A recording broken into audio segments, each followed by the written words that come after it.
Entrevista Venevisión. Líder en opinión. Por tu canal independiente, Venevisión.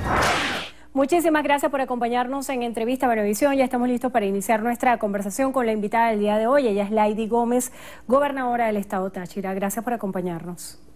Gracias a ustedes. Es muy interesante su presencia en el estudio, sobre todo para calibrar qué es lo que se ha sentido en el estado Táchira a partir de las medidas económicas instrumentadas por el Ejecutivo Nacional, teniendo como epicentro uno de los temas del aumento de la gasolina, que ya habría sido anunciado, aunque no hay definición de a partir de qué momento exacto se va a empezar a instrumentar.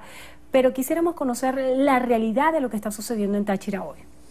Bueno, la realidad del Táchira quizás se multiplica un poco al cuadrado frente a la realidad del resto del país por las condiciones de frontera, ¿no? Tener una condición fronteriza frente a un régimen económico tan inestable que genera tanta incertidumbre, pues evidentemente que lo que hace es elevar y aumentar la economía informal, que le genera muchas pérdidas al Estado y a la familia venezolana. Más allá de esto, la gran incertidumbre que tienen todos los sectores del país la tenemos en el Táchira también, desde los diferentes sectores empresariales, sociales, desde las mismas personas naturales, desde los asalariados, los obreros, los empleados públicos, que no terminan de entender dónde está el soporte para garantizar que exista una permeabilidad económica en estas medidas que todos los venezolanos, sin ser economistas y sin ser especialistas en la materia, sabemos y conocemos que la economía venezolana no está sincerada. Preguntas como nos podemos hacer, ¿de dónde se pueden soportar estos subsidios que ofrece el Estado? ¿A quiénes van a llegar? ¿Qué tipo de calificación se tendrá para realmente no desvirtuar este destino económico? ¿Dónde está la producción petrolera que pueda soportar la permeabilidad de esta política económica? Si realmente hemos visto que la hiperinflación ha venido acabando con las condiciones de vida básica de los venezolanos, ¿dónde está la respuesta de verdad de mantener una moneda solvente? ¿Cuántos conos monetarios y cuántas medidas económicas se han tomado en los últimos 3 años? Todo esto lo que genera es una gran incertidumbre y evidentemente que una gran desconfianza de la población, de todos los sectores de la población, desde los que existen en el estrato más bajo hacia los estratos de más capacidad económica. No hay confianza, hay incertidumbre, no hay confianza en las políticas económicas del Estado y no es por adversidad político-partidista, es por una adversidad frente a la realidad y a la miseria que está viviendo el pueblo venezolano. Acerca del aumento de la gasolina, yo creo que es uno de los puntos de coincidencia de todos los venezolanos que es necesario sincerar el precio de la gasolina y yo creo que toda Venezuela está de acuerdo en tomar medidas para que exista un control y evitar el contrabando de extracción que existe de la gasolina. Entendemos que en los estados fronterizos se han implementado sistemas como el de chip para el suministro de combustible. Ahora está el planteamiento que hace el Ejecutivo Nacional a través de un censo en el estado Táchira en particular, que es un estado fronterizo. ¿Cómo ha sido la experiencia del chip? ¿Por qué existe todavía hoy contrabando de extracción de gasolina? ¿Y cuál pudiera ser la medida, a su juicio, desde la experiencia del control del Estado, para que se pudiera de alguna manera sincerar el precio de la gasolina sin afectar a los venezolanos y de alguna forma poner freno a este contrabando de extracción que definitivamente existe a través de mafias en las fronteras? Mira, si algo necesita el pueblo venezolano es tener confianza y que exista seriedad en los planteamientos políticos o de las políticas de Estado. Tener una política de Estado en un Estado fronterizo que ha sido testigo de excepción, de que todas las medidas que se han implementado para disminuir el contrabando de gasolina han sido fallidas, nos permite decirle a todos los entes del Ejecutivo Nacional que la peor estrategia que se puede aplicar en un Estado fronterizo es un censo, un carnet de la patria o un chip. En el Estado Táchira hemos tenido 5 censos a lo largo de 3 años. En el Estado Táchira, generar que el control para poder tener gasolina subsidiada sea el carnet de la patria, lo que va a generar es el incremento del contrabando, porque evidentemente que el carnet de la patria lo van a sacar quienes vivan de la actividad ilícita del contrabando. El diferencial cambiario que hay en la frontera va a generar que si tienes un combustible subsidiado a través de un medio de control político como es el carnet de la patria, se incremente de manera abrupta el contrabando de gasolina. Pero es que además en el estado Táchira también hemos tenido bombas internacionales con altos costos de combustible y el contrabando sigue. ¿Qué estamos planteando nosotros? Nosotros hemos venido planteando que el carnet de la patria no es una estrategia para poder controlar la fuga de combustible. Por el contrario, en un estado fronterizo va a incrementar el contrabando de combustible. Nosotros hemos planteado que se haga una venta formal, como se hizo en su momento en Argentina, para que se le venda el combustible en Colombia, le genere divisas al Estado y realmente pueda existir un control para los ingresos del Estado y se puedan destinar en las diferentes áreas de servicios públicos. ¿Cómo sería esa propuesta de venta de combustible hacia Colombia? Esa propuesta de venta de combustible nosotros, bueno, en este caso yo como gobernador y en su momento como parlamentaria la realicé, que el combustible se venda a través de la concesión PDVSA en suelo internacional, en este caso sería en el norte de Santander para generar un ensayo, y que las divisas que genere ese combustible por la venta ingresen al Estado. Hoy se están generando divisas por venta ilegal de combustible, pero no están ingresando al Estado, están quedándose en los bolsillos de los funcionarios que se dejan corromper para poder generar, para que se pueda permitir el contrabando, y en los bolsillos de las personas que se dedican al contrabando de gasolina. El carnet de la patria ni nos va a llenar la nevera de comida, ni nos va a llenar los hospitales de medicina, y mucho menos va a contrarrestar el contrabando. El carnet de la patria es un medio de control político, una estrategia del Estado para seguir teniendo sometido a un sector de la población que quiere o piensa que viviendo de subsidios va a poder sacar al país adelante. Ahora bien, gobernadora, le habíamos visto usted en reuniones con el ministro de Interior y Justicia haciendo articulaciones en materia de seguridad para el Estado Táchira. Yo quisiera que a la fecha nos diera un balance de cómo está funcionando la seguridad en el Estado Táchira y qué sigue sucediendo para que estas mafias de contrabando de extracción, de contrabando de divisas, sigan funcionando en la frontera. ¿Qué es lo que está pasando? Bueno, las visitas nuestras al ministerio en principio se generan porque tenemos la policía del Estado Táchira intervenida desde que asumimos el gobierno. Esta policía ha venido siendo objeto de intervenciones prorrogadas y esa ha sido parte de los planteamientos que le hemos realizado al ministro. Nosotros, a pesar de tener la policía intervenida, hemos cumplido con todos los compromisos administrativos de los funcionarios. ¿Qué le hemos planteado al ministro? Que se acentúe el tema de seguridad no solo en los espacios fronterizos, sino de seguridad y orden público, porque, por ejemplo, en las colas de gasolina se manejan de manera permanente, aparte de que tienes que dormir en una cola para poder surtir de combustible, tienes que someterte a la inseguridad porque roban a la gente, son víctimas de muchas situaciones, y nos ha llamado poderosamente la atención que en lo que va de año se han reportado secuestros en el Estado que ya no existían desde hace mucho tiempo en nuestro Estado, lo que es el secuestro, la detención ilegítima por parte de grupos armados. Nosotros hemos llamado y hemos pedido y hemos solicitado al Ministerio de Interior y Justicia que plantee programas que se puedan manejar allí. Sin embargo, también reconociendo que es un gran problema, que es un gran monstruo por tener nosotros una condición fronteriza particular. Representamos la frontera que más diáspora y más migración tiene en este momento en Venezuela. De eso quisiera que habláramos, porque hay una alerta en toda la región. Hemos visto pronunciamientos de Ecuador, de Perú, de Colombia acerca del abordaje, de cómo se va a canalizar los venezolanos que están saliendo del país. ¿Cuál es la realidad en la frontera de Táchira acerca de estos venezolanos que están buscando salir a través de la frontera? Bueno, la realidad de estos venezolanos es que se ha venido generando una gran anarquía, una gran situación de descomposición social que ha sido parte de nuestros planteamientos ante el Ministerio. Tenemos situaciones de menores de edad que pasan de manera ilegítima. Hemos tenido también temas que se han venido articulando con el Ministerio para la detención de las personas responsables en el tema de la explotación sexual.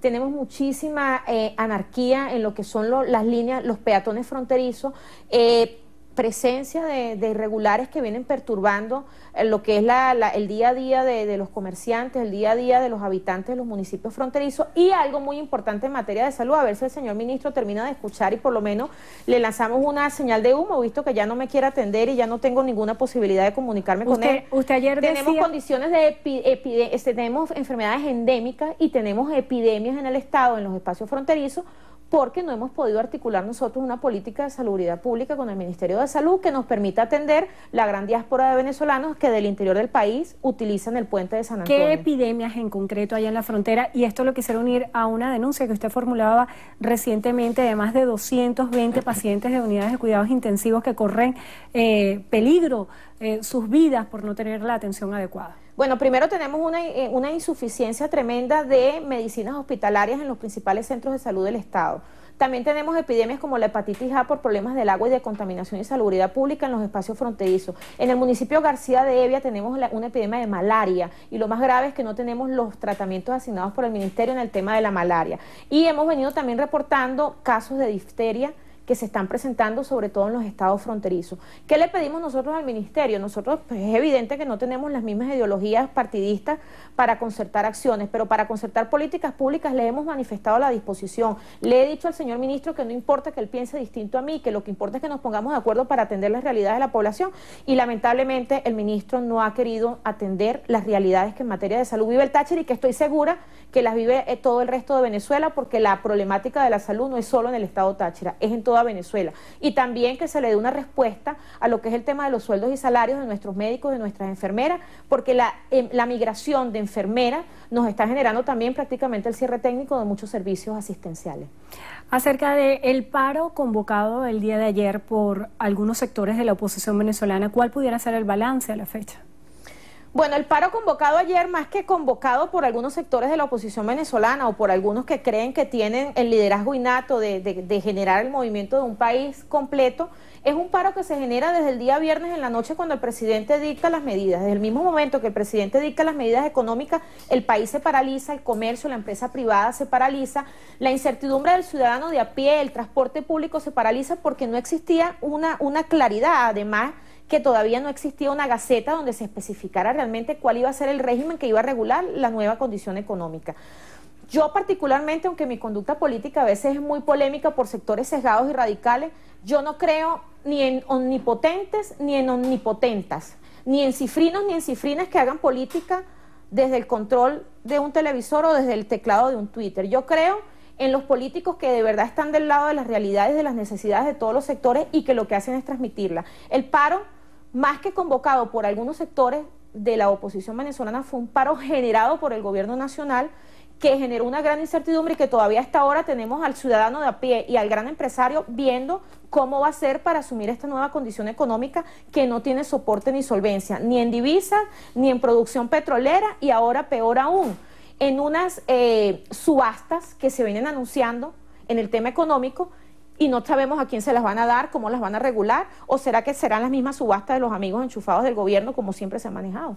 ¿Cómo está la oposición venezolana hoy? ¿Cuál es la realidad en las calles? La realidad en las calles es que el pueblo venezolano está desconcertado y decepcionado, tanto de un gobierno que tiene 20 años en el ejercicio del poder y que hoy tiene al pueblo venezolano en miseria, como de una oposición que no termina de concertar acciones para poder brindar una acción que permita superar la crisis. Yo he sido bastante crítica de algunos políticos cifrinos y algunas políticas cifrinas que se creen mesías, que creen que nada más con la política direccionada a través de las redes sociales van a solventar el problema de los enfermos renales, de los pacientes oncológicos, o van a solventar el problema de las familias que comen basura en la calle. Nosotros tenemos que pasar de la promoción de la denuncia a la acción de la denuncia. Y el gobierno no es omnipotente, el gobierno tiene cómo quebrantar sus bases. ¿Y cómo se quebrantan las bases del gobierno? Atendiendo las realidades sociales. Y en Venezuela hay un voluntariado, hay una sociedad, hay un empresariado y un voluntariado que tiene todas las ganas de ayudar a este pueblo que está en miseria y está pasando necesidades y pasando hambre, pero también hay un sector radical y sesgado que promueve crisis humanitaria. Quizás reciben algunos dividendos extranjeros y no llevan ni siquiera una pastilla a un hospital para poder ayudar a la madre que se le está muriendo su hijo hasta ahora en las emergencias de los diferentes hospitales de Venezuela. Usted está haciendo referencia a la coexistencia de dos realidades en Venezuela, la que se vive en las calles, la que viven los ciudadanos y la que se vive a través de las redes sociales. ¿Cómo pudiera describir esta diferencia y cómo como gobernadora puede tener un contacto cercano y real con lo que viven los venezolanos más allá de lo que dicen las redes sociales? Bueno, mira, la realidad es la que se siente en la calle, es el sentir del pueblo. La realidad es la angustia, la desesperanza, la realidad es el hambre, la necesidad, la realidad es la falta de poder adquisitivo para mantener las condiciones básicas de vida. Esa es la realidad. El Twitter son programas sistemáticos, el Twitter no es de carne y hueso, el Twitter no lleva sangre en las venas ni corazón, el Twitter no pasa hambre, el Twitter no le da fiebre, el Twitter no tiene cáncer.